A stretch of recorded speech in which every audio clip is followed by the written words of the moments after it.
Today, I'll be speaking about the reasons for Japanese involvement in the Second World War. This podcast, brought to you by Anchor, is currently non-profit making and is based on the second edition coursebook on international history from 1870 to 1945 for Cambridge International AS Level History. To begin, let's look at some of the internal factors which resulted in Japanese involvement in the Second World War. One important factor is nationalist beliefs. Some intellectuals, and military leaders especially, formed the belief that the Japanese people were racially and ethnically superior to other people and races. Many nationalists believed that the Japanese were descendants of the Shinto gods. Propaganda promoted the belief that the Japanese emperors were direct descendants of the sun goddess. As a result, Japan believed that it was their destiny to rule Asia, and maybe even the world. Another important factor is the Sino-Japanese War and how Western powers responded to it. During the Sino-Japanese War, Japan faced a lack of many materials which were important in the event of war, including oil, rubber, iron, etc. Furthermore, although Japan had been able to conquer coastal China with relative ease, the interior was unexpectedly difficult to conquer. This is due to the fact that the nationalist and communist armies of China were able to effectively defend the large Chinese interior. Furthermore, Japanese aggression towards China had resulted in sanctions and trade embargoes from Western countries, which were beginning to fear Japan encroaching on their colonies and spheres of influence. This was dangerous for Japan, as their mainland lacked natural mineral resources and they relied on other powers for the trade of raw materials. The third and final factor I'm going to mention was the southern expansion carried out by the Japanese. After allying with Germany, Japan began to seize territories that were colonized by their enemies, the British, the French, and the Dutch. Japan simultaneously attacked the Philippines, Hong Kong, Singapore, and Malaya in a lightning-fast southern expansion. To sustain the level of resources needed for conflict in China, Japan began to annex territories for supplies. They were supplied with oil from oil fields in Indonesia and Malaya, iron ore from Burma, Indonesia and Malaya, while Thailand supplied them with rubber, and the Japanese also took rice and other food supplies from other countries which they had annexed. From 1938, the USA had begun a more aggressive policy towards Japan. In 1938, Roosevelt used his presidential powers to ignore the Neutrality Acts, which treated aggressors and victims the same, and gave more active support to the nationalists in China. This support included an oil loan of $25 million at first. By doing so, Roosevelt showed that he did not share the same sentiments of the isolationists, who had formed and supported the Neutrality Acts. Now let's go through a timeline of the sanctions placed on Japan and the aid that the US provided to China. In January 1939, a moral embargo was put in place to restrict the sale of planes and aviation parts to Japan.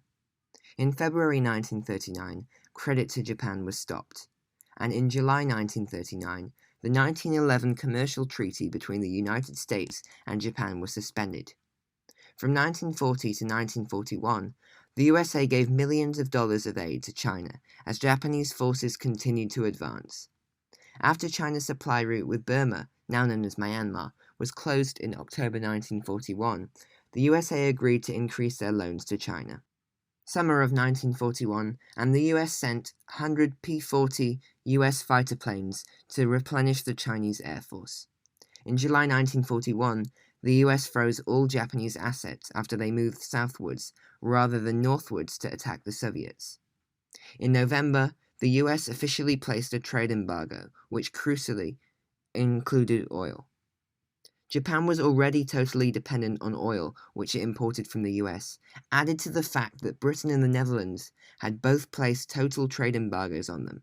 So Japan, who still believed in their destiny of a great empire, felt suffocated by the Western world and faced a terrible crisis as they would soon run out of necessary resources. I just mentioned that a moral embargo was put in place to restrict the sale of planes and aviation parts to Japan, and I should explain what this meant. On July 1st, 1938, as a result of the widespread bombing of non-combatants in China by the Japanese, which not only caused outrage in the United States, but also affected American inhabitants of China, the US Department of State notified manufacturers and exporters of aircraft that the US government was strongly against the sale of such equipment to countries whose armed forces were using airplanes for attacks on the civilians, basically Japan. So a moral embargo was basically non-binding, although many manufacturers did abide by it. In 1939, it was extended to materials essential to aeroplane manufacture and operation. Overall, the moral embargo basically halted the exportation of arms to Japan. Before the US became directly involved in World War II, Roosevelt had been trying to push an interference policy in terms of the Sino-Japanese War, as he wished to become more involved in international affairs. This sentiment was not widely shared until the bombing of Pearl Harbor. On 7th of December 1941, with the aim of mitigating the US response to the annexation of Asian territories by Japan, they decided to decimate the US Pacific Fleet at Pearl Harbor. Consequently, Roosevelt requested a vote on the declaration of war, which was accepted by Congress. Roosevelt declared war after winning the vote, with only one member of Congress voting against war. It is important to note that initially, Japan had not been considered a threat, as they had made efforts to maintain a friendly relationship, such as supporting the Allies in World War I, being involved in the League of Nations, and in the Washington Treaties. However, Japanese intentions had become clear, especially through the bombing of Pearl Harbor. Thank you for listening to this episode of my podcast. In the next episode, I'll be looking into the implications of Pearl Harbor and the Japanese loss of World War II. This is the end of the podcast. Thank you for listening. Please consider using the links in the description below to leave a voice message for me, leave feedback for me, or visit my website which hosts additional revision material. Depending on which app you are listening to this on, you could also rate and review the podcast. Thank you.